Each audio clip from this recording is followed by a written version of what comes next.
Hey everybody, in this video what we're going to do is we're going to demonstrate LLMNR and why it is dangerous. And if you still have this on in your network, you should be aware of the dangers. So let's step through what we're going to do. So we're going to use Kali Linux right here. Kali Linux is connected to this switch and this Windows 10 server, which is right here. So there's Kali, there's Windows 10, which is right here. They're on the same subnet. So this is where LLMNR comes into play because it's a broadcast protocol and it's very, very old. And what it's used for is when it sends out a DNS request, when this Windows 10 server sends out a DNS request, if it doesn't, it also sends out an LLMNR request broadcast on the subnet. And this was used back in the day before DNS servers. If you didn't have one on your local subnet, this would find another computer. It was just a simple way to do it. So instead of having to set up the infrastructure, you just use that for a LAN, and probably a very not very advanced LAN. So that's what it is, and it's on by default, and we'll demonstrate that here with Kali. So what we're going to do is we're going to use responder. We're going to run responder on here. So let's do that. Let's do sudo responder -i and eth0. So that's our interface. So we're going to run responder right on this Kali Linux box, which is on the same subnet as this Windows 10 box. And the goal here is to capture the NTLM hash, the NTLM v2 hash that's sent across when it tries to connect, when LLMNR sends out the request. So it's going to say, hey, I'm looking for something. And the responder is going to say, yeah, that's me. So then it tries to actually connect. So that's how this basically works. So we start that up, and it's going to say it's trying to connect on a bunch of different ports, right? So, and that's fine. But basically, we got poisoners here, DNS poisoners on. So HTTP server, HTTPS, and the one we're going to go after is the SMB server. So that's what we're going to do here in this demo. All right. So the goal here is to say this computer is trying to go to a share. And so they open up their file explorer and they go backslash like file 01. But let's say they mistype something. Maybe they make it file 001. So they're going to try to go to this share. And let's see. So right there, you're going to see this. You get a credential file. So it says, well, okay, I can't find that. But you also see up here that it poisoned an answer and sent it back. So you can see these are both on the same subnet, 10.150.70/24. So they don't even have to put anything in here. Nothing has to go in here. It's already sent the hash over. So let's see what happened there. This is logged in as, I think, Chris R, the Chris R user.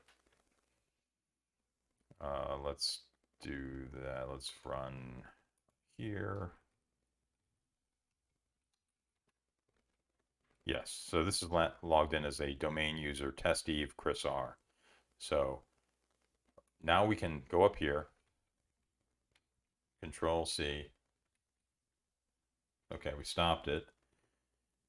We are already in user share responder logs. That's where we want to go.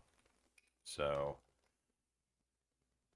do an LL in this folder, and you can see right here, these are the latest ones, latest files, and we captured something here, an NTLM-v2 hash. So that's pretty good. So so you'd have to make the user on this computer actually click on something and try to go, or make a mistake. You know, you can leave this on for days if you get onto a subnet, and with a Raspberry Pi or something like that plugged in. That's why .1x is pretty important to have running, so that rogue systems don't get onto your LAN. Okay, so we've got the hash. So now what we're going to do is we're going to crack that hash. So we're going to go use John.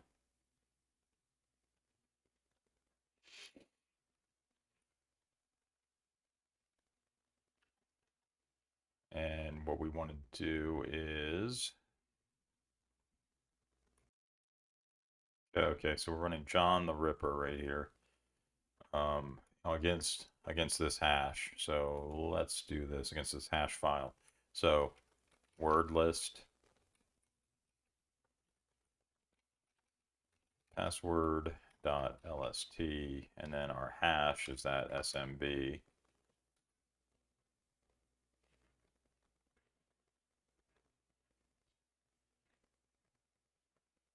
Okay, so that's not the right password. Let's hold on. Let me make sure I get the right one here.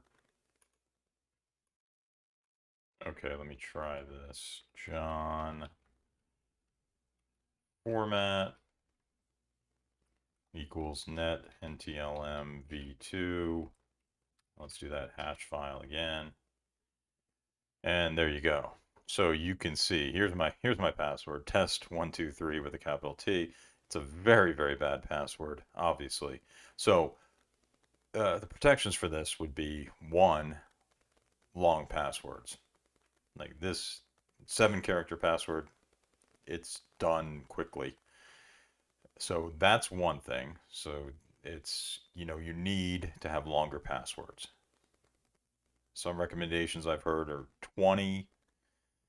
So, and what you want to do is you want to create passphrases. Really, you want to encourage passphrases for long passwords, and not force the 90 days. I think that's the request, or it's the advice right now, is to have longer passwords that last longer than just whatever 90 days. If you're rotating them every 90 days and a 20-character password, people write them down. It doesn't work. Okay, so that password's cracked, and then we can use it to log on to others. And then we did it all with Kali Linux Responder, and that is basically how Responder works. And Responder can do a lot more. You can see it's listening. It can listen to HTTP, HTTPS, WPAD, proxy, right? So that's a built-in proxy address that can be used if someone that's what Internet Explorer, or I don't know if anyone else is using that now, if any other browsers use that, but they try to connect to that for automatic proxy configuration. That'd be interesting to find out if Edge. Yeah, let me look that up.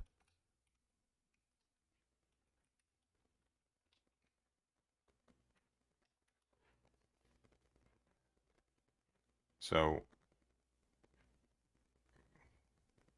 yeah, it looks like, even so, I'm reading that even in the Chrome and the new Edge, Windows integrated authentication still occurs automatically for the Windows intranet zone, which means this WPAD zone mapping behavior is still relevant.